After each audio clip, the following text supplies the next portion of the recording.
तर चला आता तुम्हाला मी माकली रेसिपी दाखवते. ही खाडीतली माकली आहे, तोडून साफ मस्त स्वच्छ पाण्यात धुतलंय. बघा चला, इथे लागते कोथिंबीर, टॅमॅटो, अद्रक, लसूण, मिरची. बघा हे सर्व साहित्य लागते माकली बनवासाठी. इथे ठेवलं मी तवा तापत, त्याच्यामध्ये टाकला तेल, 2 चमच तेल टाकायचं.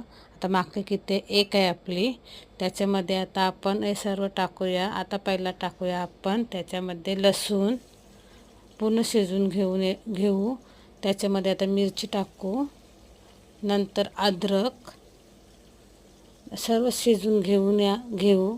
मस्तपैकी परतू याला असं लाल झाला पाहिजे. बघा त्याच्यानंतर आपण याच्यामध्ये अजून टॅमॅटो टाकू. चला हे बघा टॅमॅटो टाकला.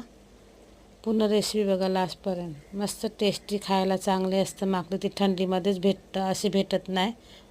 थंडी आली का माकलीचं सीझन येतं. आणि काल्याचे गोळे, तुम्हाला काल्याचे गोळ्याची रेसिपी पण दाखवेन. पहिला तुम्ही माकली रेसिपी बघा. आता याच्यामध्ये हळद टाकूया 1 चमच, मसाला 2-3 चमच टाकू छोटे छोटे, आणि पूर्ण शिजवून घेऊन मसाला, हळद. हे बघा त्याच्यामध्ये टाकूया माकली कटिंग केलेली. हे बघा आता सर्व पूर्ण माकली याच्यात टाकूया आणि पूर्ण घाटलून घेऊया. मसाला एकजीव झाला पाहिजे, पूर्ण मसाला लागला पाहिजे त्याला. हे असं पूर्ण शिजवून घाटलून घेऊन येऊ. पूर्ण घाटलू मस्तपैकी. टेस्टी भारी माकली, खायची चव वेगळीच असते. याच्यावरती पाणी ठेवला, नंतर काढला, थोडासा मीठ टाकला. मस्त उकळी आले बघा. 2 चमच बारीक मीठ टाकला. मस्त उकळायला आले. आता आपली माकली शिजत आले. 10 मिनटं तसंच ठेवलेलं वाफेवर.